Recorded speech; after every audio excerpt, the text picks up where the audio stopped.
제 생각에는 지금부터 앞으로 한 3개월 정도는 이 국면에 있는 것 같아요. 네. 시장의 생각도 AI에 대한 불확실성이 크다 보니까 AI 줄이고 딴 데 가자는 거예요. 유틸리티가 돼도 좋고 구조조정 된 데도 좋고 아니면 필수 소비가 돼도 좋고 그쪽으로 가자는 거죠. 그러니까 다른 주식으로 로테이션이 지금 진행되고 있는 건데 그 진행되는 과정에서 여러분들이 어느 정도의 로테이션을 할 필요가 있다라는 생각이 첫 번째 들고요. 두 번째로는 이효석 HS 아카데미 대표 모셨습니다. 어서 오십시오. 네, 안녕하세요. 어서 오세요. 네. 저희가 지금, 진행하는 날에는 굉장히 오랜만에 맞아요. 네, 오셨습니다. 네네. 증시가 소란스러운 가운데 이 설명을 쉽게 해주신다고 해서 저희가 맞아요. 오늘 기대가 큰데요. 네. 제가 뭐 제목을 뭘로 정할까를 마지막 순간까지 고민하다가 예. 이렇게 정했는데요. 그러니까 지금 단기적으로는 굉장히 불확실한 시장이잖아요. 근데 저는 여전히 아직은 비관적일 필요는 없다라고 생각을 합니다. 지금 꼭 그러니까 필요한 이제, 말인 것 같습니다. 네. 그러니까 시장을 보는 자세가 저는 비판적으로 보는 거는 좋다고 생각해요. 이게 지금 경기 침체가 올까 안 올까 굉장히 고민하는 거 필요하다고 생각하는데 비관적으로 볼 필요까지는 없다라는 게 이제 저의 생각이고요. 그리고 단기적으로 어떻게 보는지, 장기적으로 어떻게 보는지에 대해서 설명을 좀 드려보도록 하겠습니다. 네. 제가 준비한 그 내용을 보면은 제가 이제 매일 아침마다 제가 네이버 프리미엄 컨텐츠라는 서비스를 운영하고 있는데 여기서 이제 어제 있었던 일들을 쭉 정리를 합니다. 예. 어제 졸트 보고서가 나왔고 그 내용에 대해서 이제 설명드렸는데 매크로 변수가 지금 여전히 안 좋은 신호들을 보내고 있어요. 이제 특히나 2년물 금리 기준으로 전저점을 하회했다라는 것이나 아니면은 금리 인하 가능성에 대해서 50bp 인하를 전망한다든지 이런 거 다 좋지 않은 상황이고요.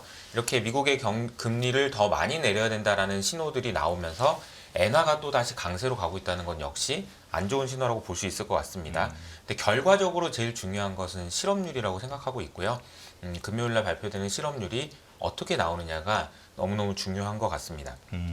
전 여기서 질문 드리고 싶은 게 제가 이제 물론 이 경제 이쪽을 오래 보지는 않아서 네. 이게 어느 정도 뭐 원래 시장이 이런 건가 이런 생각이 들거든요. 그러니까 이런 어떤 작은 지표 한두 개에 이렇게 시장에 민감하게 반응하는 것이 일반적인 일인가? 전 이걸 질문을 좀 드리고 싶어요. 이제 뭐 지금 시장에 만약에 여유가 있을 때는 안 봐도 되죠. 네. 근데 불안하잖아요. 지금 시장에 있는 참여자들이 다 불안하기 때문에 이런 지표 하나하나에 의지하는 것 같아요. 그러니까 사실은 과거에는 보지도 않았던 지표들을 보면서 그래 경기 침체 맞아? 아니야? 라고 얘기하고 있는 상황이라고 보시면 되겠고 지금 미국 경제가 경기 침체에 빠질까요? 안 빠질까요?가 초미의 관심사인 이유는 이 결과에 따라서 주가가 크게 올라갈 수도 있고 빠질 수도 있기 때문이에요. 그래서 돈이 너무너무 많이 걸려 있는데 사람들은 의지할 데가 없으니 지표 하나하나에 더 의미를 두지 않나라는 생각이 듭니다. 예. 근데 저는 개인적으로 이제 단기 전망을 말씀드리면 실업률은 이번에 4.3 이하로 나올 거라고 예상하고 있습니다. 개인적으로 4.2% 이하로 나오면 주가는 반등할 수 있을 거라고 생각하거든요. 예. 그럼 실업률이 왜 안 올라갈 거라고 생각하니? 라고 생각해 보면 실업률이라는 거는 쉽게 말해서 나는 일하고 싶은데요. 일자리가 없어요잖아요. 네. 일하고 싶은데요가 분모에 있는 거고요. 일자리가 없어요가 하고 싶은데 일을 못 하시는 분이 분자에 있는 네네. 거예요. 그럼 실업률이 올라갈 수 있는 방법은 두 가지가 있는 거죠. 분자가 올라가면 되죠. 나 일하고 싶은데 일자리 잘렸어요. 늘어나면 됩니다. 그러면 이제 일하고 싶다는 사람이 늘어나면 잠깐만요. 분모니까 늘어나면 어떻게 되는 거죠? 실업률이 떨어지죠. 낮아지는 건데 네. 우리가 얘기할 때 경제활동 참가율이 높아져서 실업률이 올라갔어요라는 얘기를 하거든요. 잠깐만 그럼 분모가 뭐지? 이렇게 헷갈린단 말이에요. 그래서 제가 단순하게 그냥 산수로 계산을 한번 해볼까요? 예를 들어서 100명이 일하고 싶어요. 손 들었어요. 근데 그중에 5명이 일을 못하고 있습니다. 그럼 실업률이 얼마죠? 100명 중에 5명이 일을 못해요. 5%. 5%죠. 네. 근데 여기서 이제 50명이 왔습니다. 50명이 또 100명이 왔다고 할까요? 100명이 왔는데 이 100명이 손 들고 왔는데 100명 중에서 그 5명을 제외한 95명이 바로 일자리를 찾았다. 그러면 그대로 5%죠. 네. 근데 그럴 수가 없잖아요. 내가 손 들자마자 바로 일자리 찾아지는 경우는 드물기 때문에 예를 들어서 여기서 5명이 아니고 10명이 일자리를 못 찾았다. 혹은 20명이 일자리를 못 찾았다 그러면 실업률이 올라갈 수밖에 없어요. 이거는 사실은 손을 많이 들면 들수록 기본적으로 실업률이 낮으면 낮을 때일수록 실업률이 올라간다. 이렇게 보시는 게 맞습니다. 두 개를 합쳐야 되니까. 그래서 최근에 나온 데이터를 보면은 지금 현재 실업률이 최근에 올라갔던 것은 손든 사람이 많아서다. 그 효과가 반 이상이다. 그렇기 때문에 이 효과가 어느 정도 이제 반영이 됐기 때문에 이번 실업률은 4.2% 이하로 나올 가능성이 높고 이렇게 될 경우에는 경기 침체에 대한 우려가 좀 완화될 가능성이 높다. 이렇게 생각을 하고 있습니다. 그럼 그 저 여기서 질문이 있습니다. 네네네. 왜냐하면 지금 말씀하신 것처럼 경제활동 참가하는 사람 하겠다라는 의지가 있는 사람들이 올라간 이유가 중요할 것 같은데요.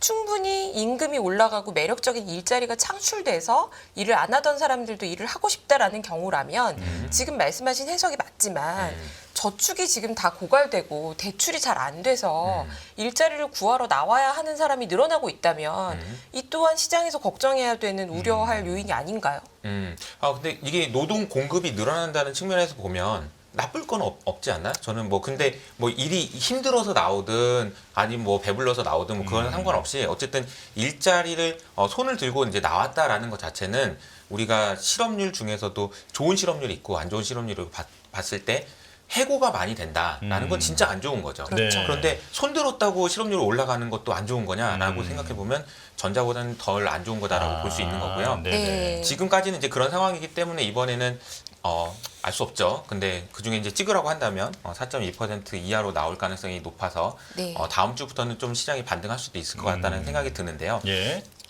가져온 그림들을 이제 좀 설명드리면은 최근에 이제 시장에서 미국 시장이 이제 고점 찍고 또 다시 또 내려오고 있어요. 불안한 상황이긴 하죠.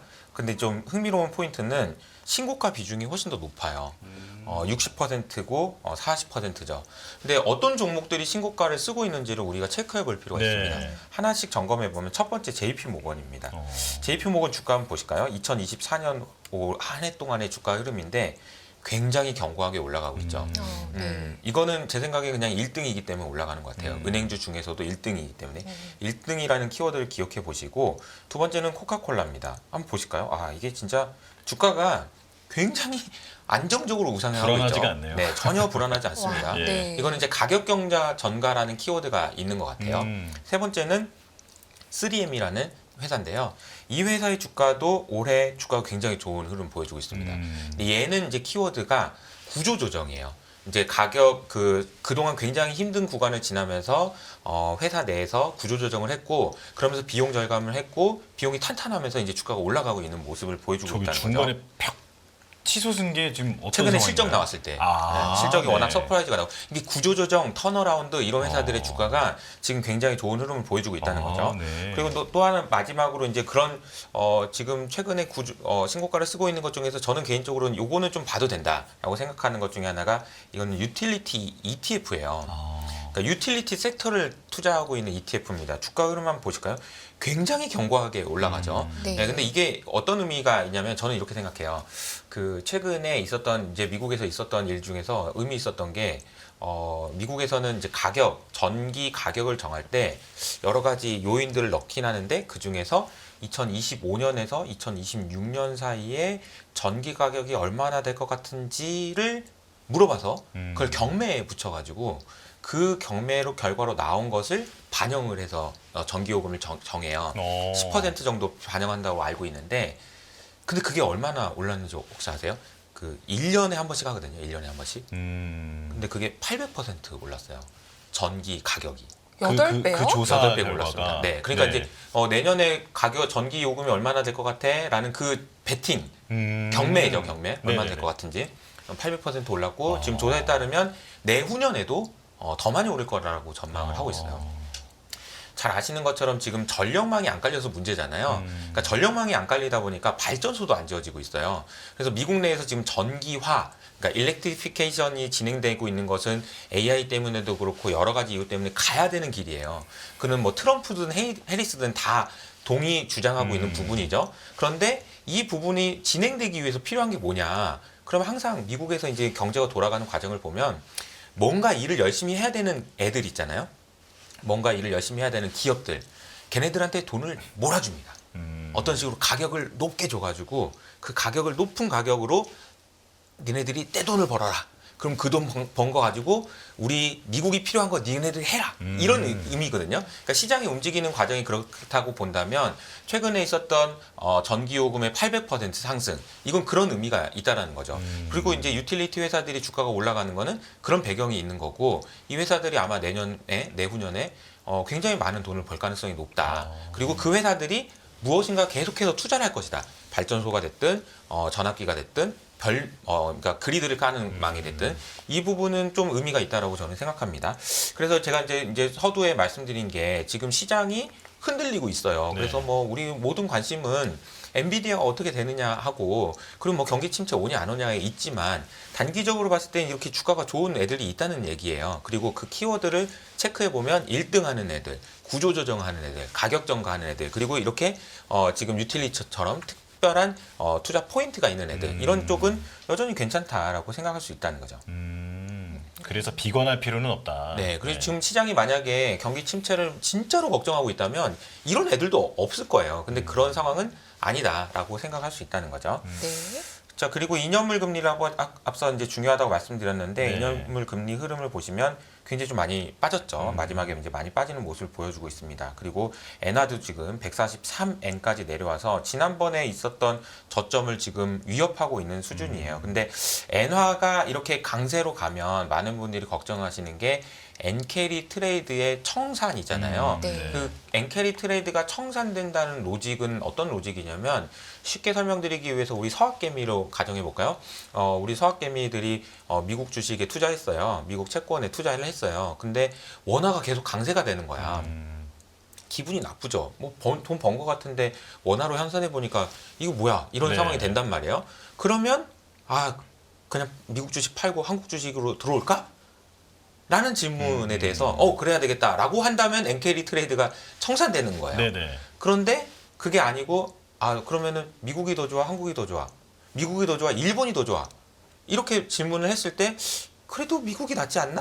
라는 생각을 한다면 이거 환율이 이렇게 움직였다고 해서 앞으로 계속 그렇게 되는 것이 아니라고 한다면 다시 돌아올 가능성에 대해서 이렇게 생각하는 것이 의미가 있을까 이런 생각을 했는데 역시나 다름이 아니고 그 다음 그림을 보시면 예. 실제로 일본의 투자자들이 이 달러가 최근에 약세가 됐잖아요. 역대급으로 해외로 오히려 더 나갔다고 하더라고요. 아싸 이런 거죠. 엔화가 강세가 됐네. 오 좋다. 한국보다 일본 투자자들이 저렇게 적극적인가요? 굉장히 적극적으로 최근에 지금 해외로 지금 나가고 있다는 거예요. 거꾸로. 그러니까 예. 근데 이거는 그러니까 우리가 걱정하는 거는 일본 사람들이 엔화가 이렇게 되면 해외에 있는 자산을 팔고 들어오면 어떡하냐. 그러면 해외에다 얼마 투자해놨다고? 2조 달러? 그러니까요. 야, 큰일 났다. 이런 얘기였는데 알고 보니까 일본 사람들은 오히려 더 좋은 기회다. 그러면서 나가고 있다는 거죠. 근데 이게 이제 단기적인 이슈이기 때문에 뭐 장기적으로 봤을 때 다시 돌아올 수도 있죠. 그런데 이 고민을 한번 해보셔야 된다는 거예요.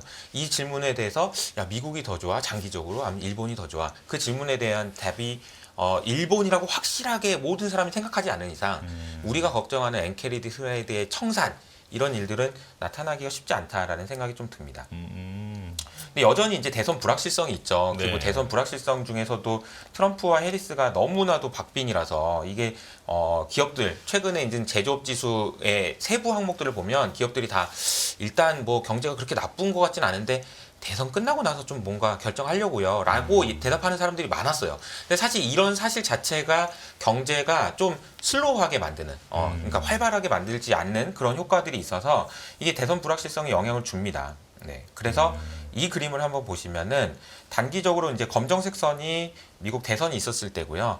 회색 선이 전체 미국 시장인데 이건 보면은 미국은 계속 올라가죠. 네. 늘 올라갑니다. 근데 그 중에 이제 대선이 있었던 해는 그래도 9월 노동절이 있었던 이후부터 대선이 있는 날까지는 대체로 좀 약세를 보였다라는 점입니다. 그래서 단기적으로는 경기 침체의 불확실성 그리고 대선이라는 이벤트를 감안해 보면 흔들릴 수는 있다. 그런데 장기적으로 보기 위해서는 우리가 좀 체크해 봐야 되는 게 이런 부분인 것 같아요. 네, 아까 전에 보여주셨던 그 대선 이 그림 있잖아요. 네. 그 보면은 11월 대선 이후에 치솟네요. 그렇죠. 네, 그럼 이번에도 그렇게 될 수 있는 건가요? 저는 그렇게 될 가능성이 높다라고 생각하고요. 그 어. 이유는 아까 말씀드린 대로 기업들이 불확실하기 때문에 경제 활동을 좀 덜하고 어떤 투자 판단을 덜하고 이럴 가능성이 있다는 거죠. 근데 그런 부분들이 영향을 줄 수 있다라고 생각합니다. 저는 이 차트에서 눈에 더 들어오는 대목이요. 뭐 미국은 계속 올랐다 이 말씀 해주셔서 설명이 됐는데 이 1984년부터 2023년까지 S&P 500이 연초 대비 연말 평균 12% 올랐다는 거잖아요. 이게 더 눈에 들어오네요. 참 대단하네요. 좋은 곳입니다. 84년부터 2023년까지 이렇게 올랐다. 네. 요 얘기가 나왔으니까 좀 여담이지만 한번 드리면 예. 네. 미국 주식이 이렇게 많이 오를 수 있는 이유가 무엇이었을까 생각해 보면 여러 가지 요인이 있죠. 근데 저는 제가 생각할 때는 좀 중요한 포인트는 모두가 갖고 싶은 주식으로 만들었기 때문이라고 생각해요. 심지어 해외에 있는 투자자들조차도 저 주식은 갖고 싶다. 저 주식을 갖고 있으면 내가 진짜 온전한 소유권을 인정받고 있는 것 같다. 라는 확실한 계약을 인정해 줬기 때문에 너도 사고 나도 사고 뭐 전 세계에 있는 이 사람들이 다 사니까 이게 가능한 게 아닌가 싶어요. 물론 기업들에서도 혁신이 나타나죠. 근데 이제 여기서 이제 안타까운 거는 이제 최근에 이제 국내에서도 금투세에 대한 이야기 굉장히 많잖아요. 네. 갖고 싶은 기업들이 돼야 돼요. 갖고 싶은 주식이. 근데 우리나라 국민들조차 안 갖고 싶어하는 주식이 되게 정책을 쓰면 이게 되나 이런 생각이 안타까운 생각이 좀 듭니다. 네. 갑자기 미국 네. 주식이 많이 올라가는 거 보고 네. 중요한 일정이요. 다시 돌아와서. 네, 단기적으로 봤을 때는 아까 제가 말씀드렸던 이제 8월 달에 재연되는 거 아니냐라는 그런 질문에 대해서 설명을 드리자면 이제 8월 달에 여러 가지 일들이 있었죠. 근데 네. 8월 1일 날 ISM 제조업 지수가 나오고 2일 날 고용 지표 나오고 나서 월요일 날 이제 블랙 먼데이가 있었던 거고요. 네. 경기 침체 우려가 커졌었는데 그때 이후로 나온 지표들은 괜찮네 그러면서 이제 괜찮아졌던 겁니다. 근데 이제 ISM 제조업 지수가 얼마 전에 나왔는데 안 좋게 나왔죠. 졸트도 안 좋게 나왔습니다. 앞으로 오늘 밤에 이제 ISM 서비스업 지수가 나오고 실업률이 나오는데 결국은 이제 실업률이 중요하다. 그리고 아까 말씀드린 대로 실업률은 이번에는 좀 낮게 나올 것으로 전망된다. 근데 물론 저희 전망이 틀릴 수 있기 때문에 네. 만약에 4.3 이상 나온다. 그럼 좀 더 고민하셔야 되겠죠. 예, 아까 시장이 전에 좀. 말씀해 주신 거 보면 손 들자마자 채용이 되는 건 아니기 때문에 네. 저번에 잠깐 올라갔지만 이번에는 그 손 들고 있는 사람들이 채용이 좀 되면서 그쵸. 실업률이 좀 떨어질 것으로 예상이 된다. 근데 만약에 정말로 조금이라도 더 높아지면 이건 진짜로 고용시장이 둔화하고 있구나. 네, 걱정을 많이 할 것 같아요. 네, 네, 네. 걱정을 많이 할 것 같습니다. 이제 지금부터는 좀 장기적으로 제가 이제 어떻게 왜 비관할 필요는 없다고 생각하는지를 말씀드리려고 하는데 우리가 전략을 세우기 위해서는 그냥 좀 단순화할 필요가 있는 것 같아요. 지금 시장의 고민은 크게 보면 6개월에서 1년 사이에 미국에서 경기 침체가 오냐 안 오느냐 네. 그리고 6개월에서 1년 사이에 AI가 끝나냐 안 끝나냐 이 두 가지인 것 같아요. 그래서 나눠보면 크게 네 가지가 있겠죠. 경기 침체 온다 안 온다, AI 계속 간다 안 간다 이렇게 네 가지로 나눌 수 있을 것 같습니다.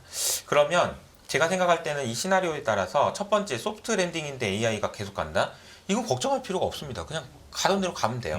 그리고 경기 침체가 온다, AI가 주춤한다? 이것도 걱정할 필요가 걱정해야죠. 근데 단순합니다. 왜냐면 안 좋은 거니까요. 그러면 이때는 주식을 팔아야 되는 거예요. 이 신호가 나오면 그냥 아마 AI 관련된 주식들이 제일 많이 빠질 거기 때문에 그냥 뭐 어쩔 수 없습니다. 그러니까 이 상황을 받아들여야 되겠죠. 근데 이제 헷갈리는 부분은 이 중간에 있는 거죠. 소프트 랜딩. 그래서 경기 침체는 아닌데 AI 투자가 주춤한 거예요.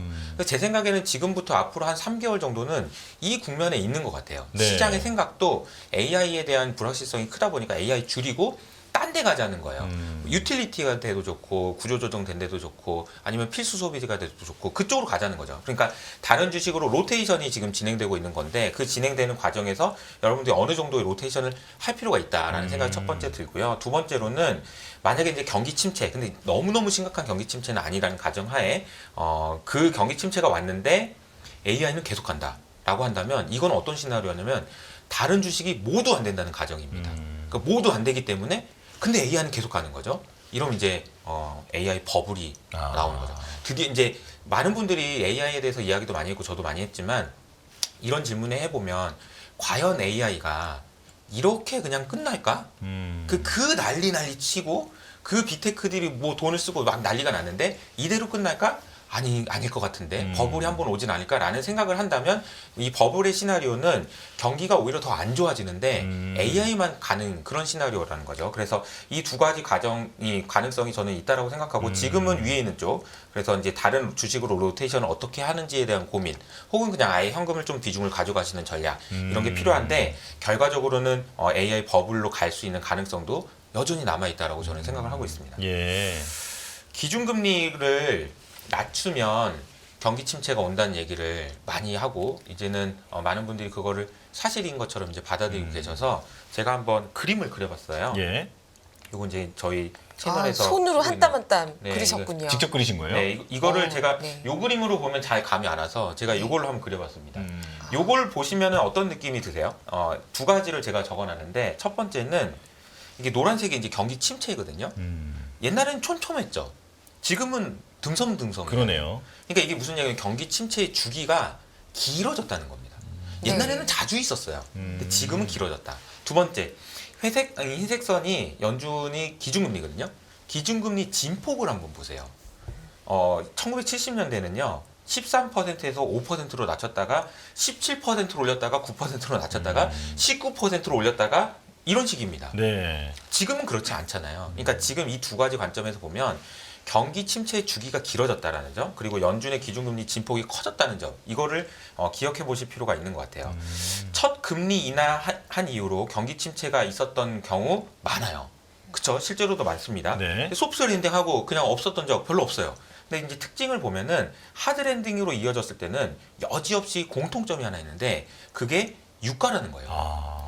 그 당시에 유가 급등도 있었다는 거죠. 그러니까 유가라는 것이 어쨌든 소비자들의 비용이라고 보면 그 비용이 또 한 번 충격을 주면서 경기 침체로까지 이어졌다. 하지만 소프트 랜딩이 있었던 경우에는 유가가 안 올랐다는 겁니다.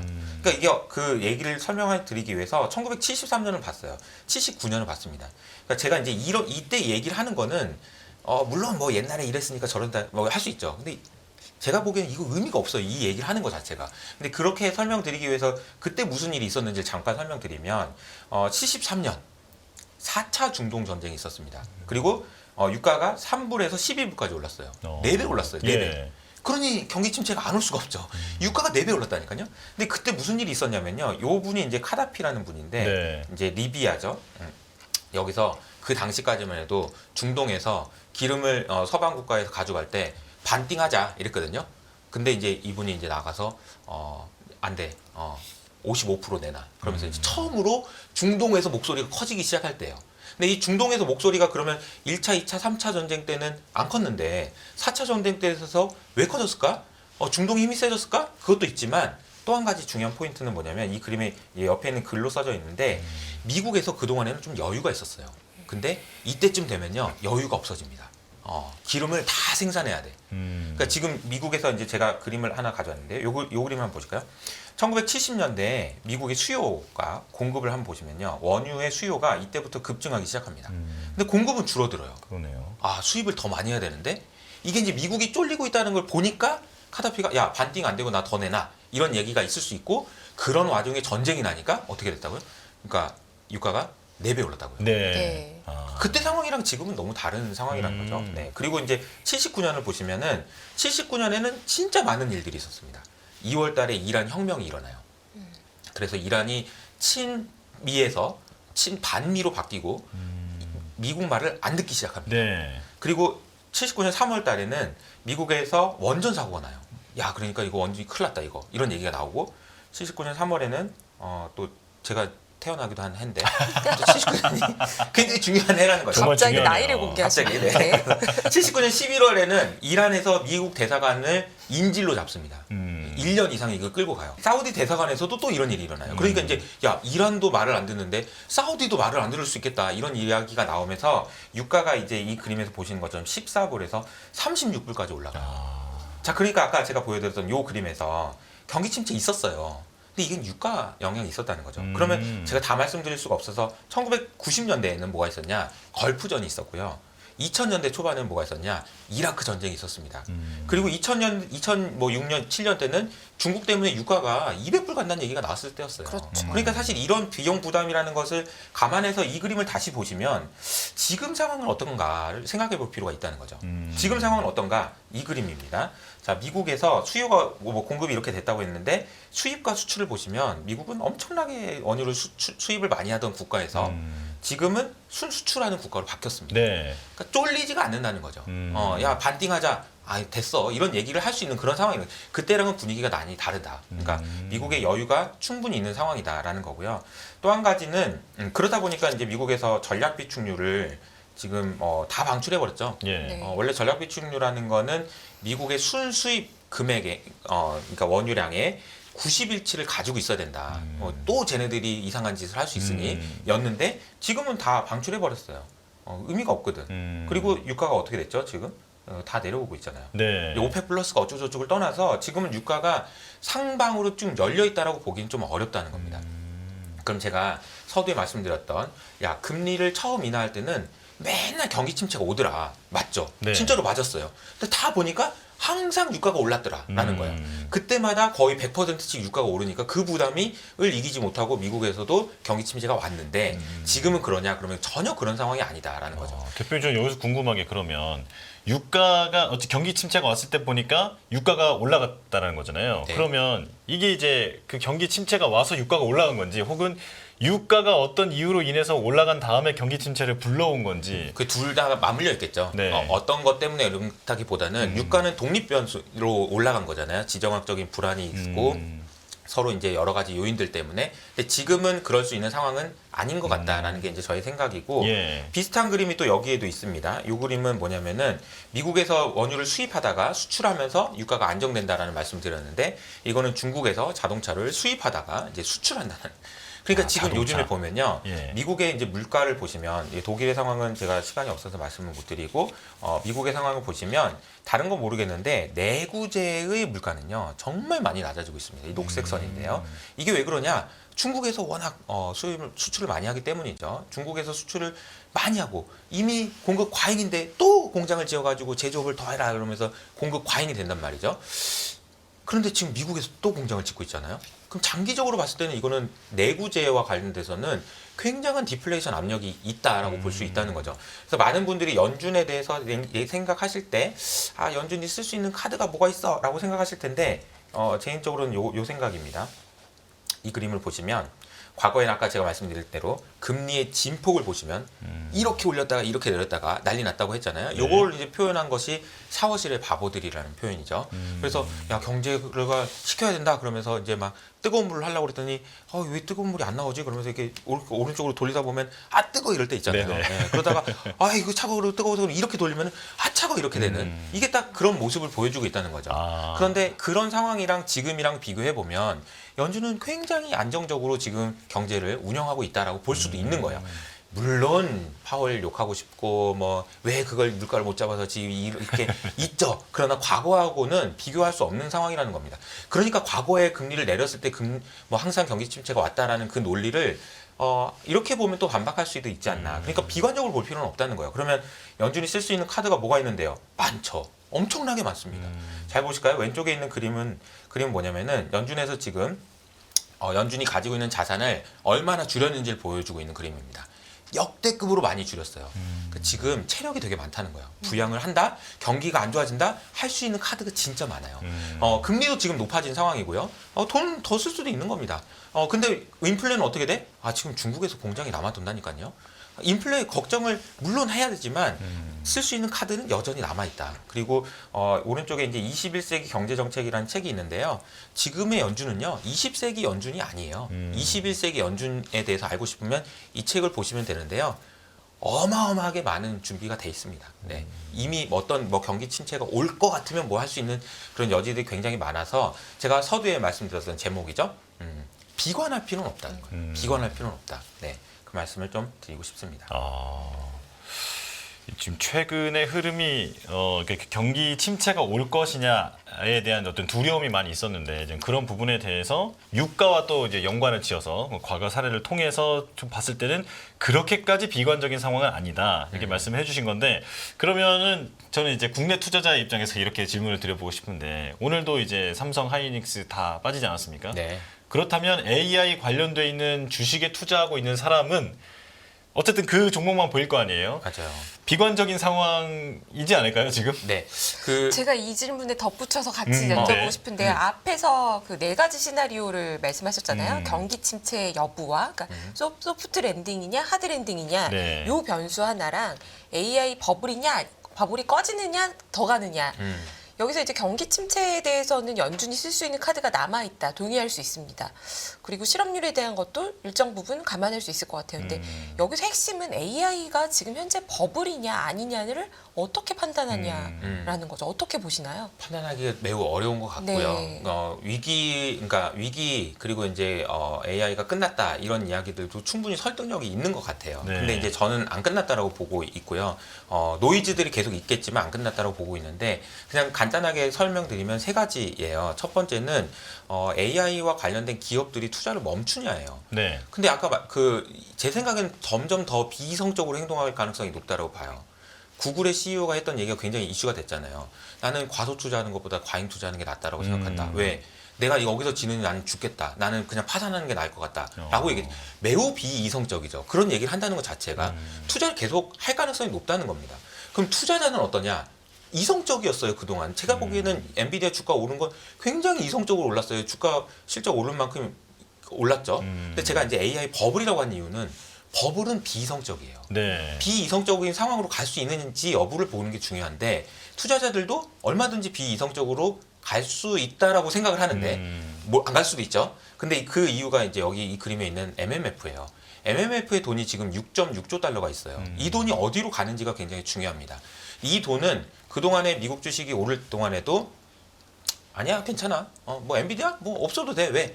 연준에서 5.5% 주는데 뭐 네. MMF에 넣어도 돼 라는 돈이었어요. 근데 이게 이제 고민을 시작해야 되겠죠. 연준의 금리를 내리면 어디 갈까? 이 돈 그냥 계속 넣어놓을까? 뭐 좀 점점 내리면 내릴수록 이제 3% 가면 이거 어디다 둘까? 이 고민을 할 텐데 만약에 경기 침체가 와버려가지고 채권이나 사야 되겠다라는 쪽으로 다 쏠리지 않는다면 누군가가 돈을 벌고 있는 것이 배가 아파서 투자자들도 비이성적으로 행동할 가능성이 있다라고 보면 AI 버블 가능성은 충분히 있다라고 저는 생각합니다. 그리고 또 한 가지는 마지막으로 이제 소비자인데 이 소비자가 어떻게 행동해 줄지가 저는 제일 걱정스럽기도 하고 궁금하기도 한데 그게 다음 주에부터 결과가 나오기 시작하죠.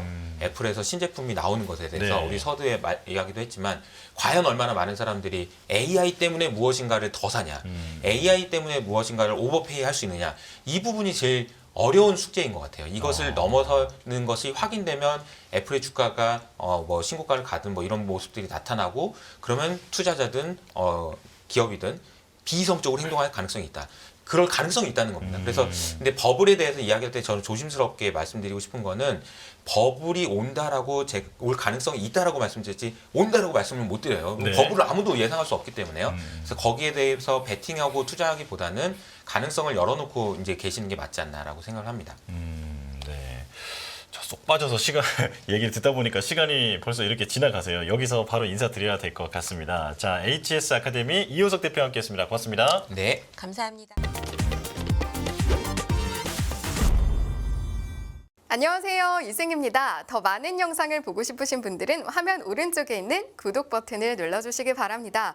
그리고 영상을 보시면서 좋아요는 필수인 거 아시죠? 항상 인포맥스 라이브를 사랑해주셔서 감사합니다.